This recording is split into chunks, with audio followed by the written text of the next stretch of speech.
విఘ్నేశ్వర విఘ్నమస్తు. ఓం నమ శివాయ. Good morning అందరికీ. కొన్ని సరి చేసేవి ఉంటాయి, కొన్ని సరి చేయనివి ఉంటాయి.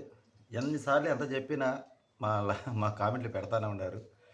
మేము అన్నం తింటే కూతురు జీవితం సరి చేయమంటారు, మేము మంచిలు తాగితే కూతురు జీవితం సరి చేయమంటారు, మాకేదన్నా గూగుల్ పిన్ వచ్చిందంటే కూతురు జీవితం సరి చేయమంటారు, పని లేదంటే అడుక్కుంటున్నావు అంటారు, పని ఉందంటే నీకేమిలా అంటారు, బాగా బతికితే నీకేం బాగుండవు కదా వాడిని తాకొచ్చు కదా అంటారు. ఏది సరి చేయాలో కొన్ని కొన్ని పెండింగ్ పడతాయి, చిక్కులు పడతాయి, మన చేతిలో ఉండవు. నేను ఒక స్థలము ఇప్పుడు అమ్మాయి పెళ్ళి అట్ట సానుభూతి పడి అందరూ అట్నే ఉంటారులే పాపం మనలాగే కదని ఆ సానుభూతి పడి అట్ట పెళ్లి చేశాను. అట్నే ఒక స్థలం కొన్నాను నేను 2009 సంవత్సరం. మార్కెట్ జరిగే కాడ కాకుండా మాకు ఒక అతను తెలిసిన అతనికి ఇబ్బందుల్లో ఉండాడని చెప్తే అతనికి ఏదైనా ప్లస్ అయ్యిద్ది, మనం కొనుక్కోవడం అతనికి ఏదో ప్లస్ అయ్యిద్ది, అతనికి ప్లస్ అయితే అది కూడా మనకు మంచి జరిగిద్ది అనే లెక్కలో అది గది 10,000 రూపాయల స్థలాన్ని 15,000 పెట్టుకున్నా. అంటే గుడ్డిగా నమ్మే, తెలిసిన అతనే బ్రోకర్ అని. అతను తెలిసిన అతను తప్పే ఉంది, 10 రూపాయలు ఇస్తే తీసుకోవాలని ఉంటారు కదా అమ్ముకునేవాడు. అక్కడ మార్కెట్ విలువ 10,000 ఉంటే నేను ఎంత కొన్నా అంటే 15,200 లెక్కన కొన్నా గది. అతనే ఎక్కువ పెట్టుకున్నా, ఎందుకంటే అతను బాధల్లో ఉన్నాడని. తర్వాత నేను బాధల్లో పడితే నన్ను ఎవడు బయటికి లాగినాడు, ఆ బ్రోకరు ఇప్పించాడు. ఇంకా తర్వాత అమ్మించకుండా పక్కకి వెళ్ళిపోయాడు. అది అమ్ముడు పోయేరికి 12.5 సంవత్సరం పట్టింది. దాని మీద వచ్చిన నష్టం ఎంత తెలుసా నాకు? బ్యాంక్ పోస్ట్ ఆఫీస్లో వేసుకున్నా కూడా నాకు ఆ డబ్బులు 2.5 రెట్లు పెరిగాయి, అంటే 1.5 రెట్లు పెరిగేది. ఏ ఇబ్బంది పడకుండా టెన్షన్ లేకుండా ఉండేవాడిని. ఆ స్థలము నేను 2,35,000 2,30,000 కొంటే అతను బాధపడుతున్నాను సానుభూతి పడి 12.5 సంవత్సరం తర్వాత ఆ స్థలం నేను అమ్మింది 4,75,000కి బ్రోకర్ కమిషన్ బాగా. 12.5 సంవత్సరం ఆగాల్సి వచ్చింది. మనం ప్రతి ఒక్కదానికి వెయిట్ చేయాలి. ఇప్పుడు మేము అన్నం తింటే కూతురు జీవితం సరి చేయకూడదా? మా గూగుల్ పిన్ వచ్చిందంటే కూతురు జీవితం సరి చేయకూడదా? 12.5 సంవత్సరం పెండింగ్లో పడిన స్థలం 12.5 సంవత్సరం పడింది అమ్ముడు అంటే అది నష్టం. అలాగే మా తాత వాళ్ళ మా అమ్మకి, మా పెద్ద అమ్మకి, మా తాత మమ్మల్ని నాన్న చనిపోక ముందు 2.5 సెంటు స్థలం రాసిచ్చాడు. మా మామకి మిగతాదంతా మా మామకి ఇచ్చేసి అది పెండింగ్ పెట్టి వాళ్ళు అది అమ్మడానికి లేకుండా మాకు తిరిగి రాసేయమని బెదిరించి మా అమ్మ చనిపోయేదాకా కూడా ఆ గొడవ సాగుతూనే ఉంది. అమ్మ చనిపోయిన తర్వాత ఇప్పుడు మళ్ళీ ఆ స్థలం మళ్ళీ మాకు కావాలి, మాకు ఇవ్వండి, లేకపోతే అదేది శిలలు కట్టిద్దాం, శిల్పాలు కట్టిద్దాం, మళ్ళీ ఎదురు నన్ను డబ్బులు ఇవ్వమని అడుగుతున్నారు. అంటే చూడండి, అది నేను అన్నాను, అది ఇంకా నాదైతే వస్తుంది, నాది కాకపోతే రాదని వదిలేసి ఇంకా మళ్ళీ శిలలకి శిల్పాలకి నేనే అడిచేది, వాళ్ళు ఇచ్చిన స్థలం అట్నే వదిలేస్తానని చెప్పాను. అట్టా జనాలు ఏంటంటే రకరకాలుగా చెప్తుంటారు. అదే వాళ్ళ యొక్క అభిప్రాయాలను మన మీద రుద్దుతుంటారు, రుద్దుతూ ఉంటారండి. అమ్మాయిది సరి చేయడం అనేది కుదరదు. ఇంకా అది ఏమైందంటే అది చాలా డేంజరస్. మేము ఆ స్థలంలో పడ్డాం, దాంట్లో నుంచి 12 సంవత్సరాలు బయటపడ్డాం. ఇది ఇప్పుడు 4 సంవత్సరాలు అయింది, మరి ఎన్ని సంవత్సరాలు పెట్టిద్దాం. అదంటే ఇంకా వాళ్ళతో కనెక్షన్ కలుపుకోవడం సరి చేయడం అంటే కుదరదు. మిగతా ఏంటంటే మా అమ్మాయికి లేని బాధ, నాకు లేని బాధ, నా కొడుకు లేని బాధ. మా అబ్బాయిని మొన్న అడిగా, ఇబ్బంది ఏం లేదులే నాన్న, మనం మోసపోయాం కాబట్టి నా పెళ్ళిదేముంది, నేను 4-5 సంవత్సరాలు పెళ్ళి అయ్యేటాడు గొడవలు పడేటాడు చిక్కులు పడే కాడ నేను 2-3 సంవత్సరాలు చేసుకుంటాను, తొందర ఏం లేదులే, నువ్వేం టెన్షన్ తీసుకోవద్దు అన్నాడు. ఏది సరి చేయాలన్నా ముందు మనం ఉండాలి కదా. ఒక పనికిమాలిన చేతిలో పడ్డాము, ఒక పనికిమాలిన కుటుంబంలో మోసపోయాము. మళ్ళా ఎందుకు చేస్తానంటే మేము ఏది పెట్టినా అమ్మాయి చేసిన సరి చేయండి, అమ్మాయి నాడు. మా అమ్మాయికి లేదు బాధ, మాకు లేదు, మా కుటుంబ విషయం మీకెందుకురా, మీకేం నొప్పి. మీ అక్క మన అమ్మాయి ఎన్నిసార్లు చెప్పింది, అయితే కాగితాలు పంపి అని చెప్పింది, తర్వాత కూడా సిగ్గు లజ్జ రోషం లేకుండా మళ్ళీ అదే పేర్లు పెట్టుకొని మీ ఇళ్ళకంగా పంపించడం జరిగింది. మురికుంట్లో పడ్డాం, ఎట్నో బయటపడ్డాం. ఇంకా మురికి మాకు వద్దురా బాబు, మీరు ఎన్నిసార్లు సిగ్గు లేకుండా మా ఎంటబడినా చెప్పు తీసుకొని కొడతాం. ఇంకా వద్దు అంటే అసలు మీరు మోసపోయి వద్దురా, మీ పీకులాంటి వద్దురా అంటే మీరే వచ్చి విడాకులు మేము ఇచ్చేదాకా ఆగండి. మీరు మోసం చేసిన తేలిక కాదు ఒకదించుకోవడం, తగిలించుకున్న తేలిక కాదు. కుక్క పీకులాంటి అంటే చూడు, తగిలించుకున్న తేలిక కాదు వదిలించుకోవడం. ఆ 2 కుక్కలు తగిలించుకుని అవి బాధపడితే పక్కన కుక్కలన్నీ గుద్దబాలు కరుస్తుంటాయి వాడి మీద పడి, సారీ ఇలా అన్నందుకు. అట్నే మా పరిస్థితి కూడా అట్నే అయింది. మీ కుక్కలకి మీకేం అంత నొప్పి అంత బాధ చెప్పండి. అందుకే చెప్తున్నా, ఇంకా సిగ్గుల అమ్మాయి వద్దన్న తర్వాత ఇంకా మీరు వెళ్ళగా బలంతం లేకపోతారా? ఏ పనేనా అదే, ఏ పని అంటారా? అందుకని 4 సంవత్సరాలు అయింది కానీ మూసుకొని కూర్చోండి. ఇంకో 4 సంవత్సరాల నా స్థలం అమ్ముడు పోతే నేను చేసిన మూసుకొని కూర్చుని పెట్టుబడి పెట్టి. ఈ మధ్యలో ఎన్నిసార్లు అమ్మకాన్ని పెట్టి అది రేటు రాలేదు, అసలు కొనేవాళ్ళాడు ఎంతన్నా కానీ. అటనే మీది కూడా ఇది ఎవరుల్లో ఏది కాదు, అది కాలమే చెప్పాలి తీర్పు. అలాని మేము జాలిపడి మిమ్మల్ని మేము దగ్గర తీసాము. 100 చెప్తున్నా. జీవితకాలం నష్టపోతామయ్యా మీ ఇక దండం ఇక పెడతాం. మీకు మిమ్మల్నిగా దగ్గర రాని అదేమంటే సంపాదించిన చేత కాదు. నేను ఎవరు నన్ను అడుక్కున్నాను, నా కుటుంబం నేను సంపాదించుకున్నా. నాలాంటి మధ్యతరగతి కుటుంబాలు ఈ దేశంలో 90% ఉంటారు. మోసం చేసేవాళ్ళు ఒక 10%, 20, 50% ఉంటారు. మోసాలు చేసుకొని బతికేవాడు బాగానే ఉంటాడు. కష్టపడి బతికేవాడు ఇట్నే మాట నీ సంపాదించిన చేత కాదంటారు. కూతురు జీవితం సరి చేసుకోమంటారు. మా మా కుటుంబ విషయం మీకు ఎందుకు చెప్పండి. మీ చేతనైతే మీది మీరు సరి చేసుకోండి.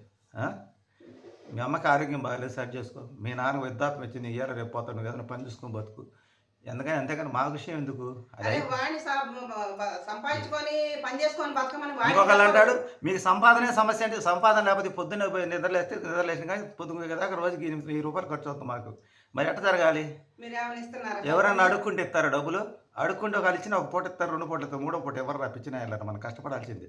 ఎవరు సహాయమైనా ఒక రోజు 2 రోజులు ఉండదు, జీవితాంతం ఉండదు. మనం కష్టపడితేనే జీవితం జరిగింది. యూట్యూబ్ లో పిన్ను మేము ఎంత కష్టపడితేనే వచ్చింది, ఎన్ని తిట్లు తింటేనే వచ్చింది, ఊరకు రాలా. సరే, ఇట్లు మీ తినేది జాతర కాదు, అయితే మీరు కూడా పెట్టుకోండి. చేసుకోండి. ఎవరికి అండం కాదు. యూట్యూబ్లో డబ్బులు సంపాదించడం తేలికైన పని కాదు. ఒక మనిషిని మెప్పించాలంటే అతను నచ్చినట్టుగా మనం ఉండాలంటే ఎవరికి ఇప్పుడు మీలాగా కుక్కలు ఎన్నో రకాల బ్యాడ్ కామెంట్ పెట్టే కుక్కలన్నింటినీ పక్కకు నెట్టుకుంటూ ముందుకు నడవాలన్నమాట. ఈ అరిసే కుక్కలన్నింటినీ పక్కకు నెట్టుకుంటూ ఈర్చిపడే వాళ్ళు ఉంటారు, రాసుపడే వాళ్ళు ఉంటారు, ఎగతాళి చేసే ఉంటారు, ఏకనంగా మాట్లాడే ఉంటారు, చులకనగా మాట్లాడే ఉంటాడు. ఎన్ని తట్టుకొని కష్టపడితేనే యూట్యూబ్లో సక్సెస్ అవుతాం ఆ ఎవరైనా. పిన్ వచ్చింది, ఈ దెబ్బలని తగిలిన తర్వాత ఆ పిన్ వచ్చింది. మాకేం ఊరకు రాలేదు, ఏ ఊరక యూట్యూబ్ దేవుడు మా చేతిలో ఏం పెట్టలా. యూట్యూబ్ పిన్ మీరు ఏమేం చేసుకుంటారు మేము అన్ని అడిగాము.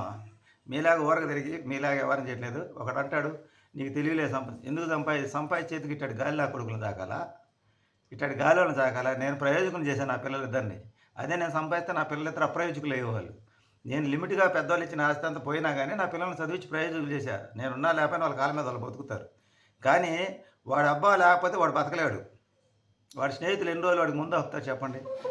అసలు అది అయిపోయిన సంగతి. పొద్దుగూకులు మా అమ్మాయి సంగతి మీకు ఎందుకు? మా బిడ్డ మా కుటుంబం మా విషయం సాక్కుంటాము. కష్టపడినా మేమే పడతాం, ఒకరికొకరు కింద మీద మేము పడతాం. మీకు ఎందుకు అంత నొప్పి? మిమ్మల్ని ఎవరైనా తాకమన్నారా? మీ దగ్గరికి ఎవరైనా వచ్చారా? అది క్లియర్ అయిపోయింది. విశ్వం ఆశీర్వాదం వల్ల మీకు మాకు కనెక్షన్ లేదు.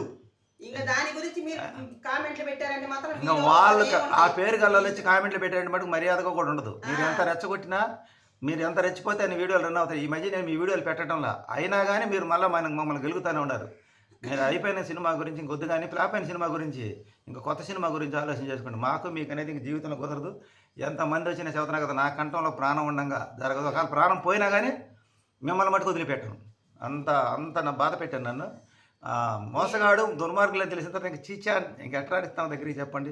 ఆ రోజుల్లో మా జేజన్ అంటే పొలం ఉంది కాబట్టి అల్లుళ్ళు చేతగాని వాళ్ళైనా అందరు కూడి పెట్టాడు. మాకదే మా జేజన్ ఆయన అల్లుళ్ళు ఏమంటారు తెలుసా? పెంటోడా వరి సోదోడు అని తిడతాడు అల్లుని. పడ్డారు మా జేజన్ ఆయన అన్న కూడా వాళ్ళు పడ్డారు కాబట్టి అప్పుడు ఇళ్ళకాడ పొలంలో పని చేసుకుని వాళ్ళకందరికీ అన్నం పెట్టాడు. కానీ మా దగ్గర ఇలా ఏం లేదు. మిమ్మల్ని తిడితే మీరు పడేవాళ్ళు కాదు, మీకు పెట్టడానికి మా దగ్గర ఏమి లేదు. మా సొమ్ముదిని మా మీద పెత్తనం చేస్తారు కాబట్టి అందుకని పొద్దుగూకులు ఇట్లా ఎదవ కామెంట్లు మానుకొని మా పని మేము చేసుకుంటే మీ పని మేము చేసుకుని ఈ మధ్య 3 రోజులు వీడియోలు మామూలుగా పెడుతున్నా. కానీ మీరేమో మన వెనకడతా పడతానే ఉంటారు. అందుకని పెట్టాలి. గూగుల్ పిన్ వస్తే మీకెందుకు, ఇంకో పిన్ వస్తే ఎందుకు? మా కుటుంబం మా ఇష్టం మా బాధ. మీకేంది నొప్పి? నచ్చితే చూడండి, నచ్చకపోతే దింకెళ్ళండి. ఏ పిన్ ఏంది మీకు అంత నొప్పి ఏంది, అంత బాధ అని చెప్పండి. ఇక నుంచి దాని గురించి మీరు కామెంట్లు పెట్టొద్దు దయచేసి. గూగుల్ పిన్ వస్తుంది, ఇంకొక పిన్ వస్తుంది. మీరు రానియమన్నారు, అది వచ్చింది. మేము రానియమరానికి అన్నారు, అది వచ్చింది. ఇప్పుడు మళ్ళీ వచ్చిందని ఎడుతున్నారు. యూట్యూబ్లో మీ మొఖాలకైనా డబ్బులు వచ్చేదన్నారు, అవి వస్తుంటే అట్టా ఎడుతుంటారు. అప్పుడేమో అట్ట అన్నారు, ఇప్పుడే ఇట్ట అంటున్నారు. అందువల్ల మీ చేతనైన పనులు మీరు చేసుకున్నప్పుడు మా చేతనైంది ధర్మంగా ఒకవేళ యూట్యూబ్లో సూపర్ చాట్లు సూపర్ థ్యాంక్స్ మేము అడగట్లా. మా అభినయం మా పర్ఫార్మెన్స్ నచ్చి వాళ్ళు కొడుతున్నారు. మేమేం కొట్టమని ఎక్కడన్నా అడిగామా? గూగుల్ పిన్ ఏమైనా మన ఫోన్పే నెంబర్లు ఏమైనా పెట్టామా? అందుకనే మీరు మధ్యవర్తిలో మరి వాళ్ళు ఎవరో తెలియదు కానీ మా అమ్మాయి జీవితం సక్సెస్ చేసుకునే సంగతి మాకు తెలుసు. కానీ వద్దులే ఆ గాలోడి జీవితాన్ని వాడిని సరి చేసుకోమను. వాళ్ళ అబ్బాయి చెప్పండి, అరే ఇప్పుడు దాకంటే ఎవరికి తిరిగా సరిపోయింది, ఇక నుంచి పని చేసుకుని మా అమ్మాయి అంటే రాదు. మా అమ్మాయిది అయిపోదు. వాడు పని చేసుకున్న ఉద్యోగం వచ్చి ఇంకా మా అమ్మాయిని పంపించేది. ఎందుకంటే వాళ్ళ యొక్క క్యారెక్టర్ మనస్తత్వం మొత్తం మాకు అర్థమైపోయింది. ఇంకా అది జరగని పని. ఇంకొక దారి చూసుకోమని ఆ రోజు చెప్పేవాడికి, ఒరే మా అమ్మాయికి నీకు కుదరదురా, ఇంకొక అమ్మాయి వచ్చి నిలబడినా నీకు ఉద్యోగం ఉండాలని చెప్పి ఫస్ట్లోనే చెప్పాము. మా అమ్మాయిని పంపించిన రాత్రే నేను ఫోన్ చేస్తే చెప్పాను, మా అమ్మాయికి నీకు కుదరదు, మీ ఇద్దరికి వ్యక్తిత్వం కలవట్లేదు కాబట్టి నువ్వు ఇంకొక అమ్మాయి వచ్చినా నీ ఉద్యోగం చేసుకుంటేనే, ఉద్యోగమో లేకపోతే ఏదైనా పని చేసుకుంటేనే, ఏదైనా 10 రూపాయలు సంపాదించుకుంటేనే వచ్చిన అమ్మాయి నిలబడిద్దిరా. అమ్మాయి సంపాదించి పెట్టాలంటే అది కుదరదా? అలా సంపాదించి పెట్టేది ఎప్పుడు భర్త క్రమశిక్షణగా పద్ధతిగా ఉన్నప్పుడు కుటుంబానికి సపోర్ట్ అయితే వెళ్ళాలి. ఈడు తాగి తందనాలు దొక్కేటప్పుడు ఎప్పుడు ఏ వెళ్ళాలి సపోర్ట్ కాదు. అందువల్ల పిల్లా జల్లగలిగితే ఇంకా కర్మ అట్నాను మోసేది. ఎట్లా మా అమ్మాయి అదృష్టం వాడు పిల్లా జల్లగట్లేదు, ఎందుకంటే వాడు కొంచెం హుషారు తక్కువడు కాబట్టి. మా మీద దృష్టి మానేసి వాడి బతుకు తెరువు మీద దృష్టి పెట్టండి. వాడి మీద దృష్టి పెట్టుకుని ఆ నీతులు వాళ్ళ అప్పకి చెప్పండి, తొందరగా వదిలించుకుని వాడికి వాళ్ళకి వాళ్ళందరికీ ఇంకొక పెళ్లి చేయడం వాడికి వగదించుకోవడం మా చేతిలో లేదు. మేము వదిలేసాం, చెప్పాను కదా, అమ్ముడు మన స్థలాన్ని వదిలేసారు. 30 సంవత్సరాలు మా అమ్మమ్మ వాళ్ళు ఊరికాడ స్థలం వదిలేసాం. మా అమ్మ కూడా చచ్చిపోయింది. వస్తే వస్తుంది, పోతే పోతే. నేను అట్టంట ఏదైనా చేతికి వస్తే లాగుతా, చూస్తా, ప్రయత్నం చేస్తా. రాలేదనుకో వదిలేస్తా. అది ఏదైనా సరే. అందుకని కాలం చేతిలో ఉంటది. కాలం మనం మీరు చేసిన అన్యాయానికి, మీరు చేసిన దుర్మార్గానికి మీ పాపం పండే రోజులు దగ్గరలోనే ఉండి పండి ఉంటుంది ఆల్రెడీ. చూడండి.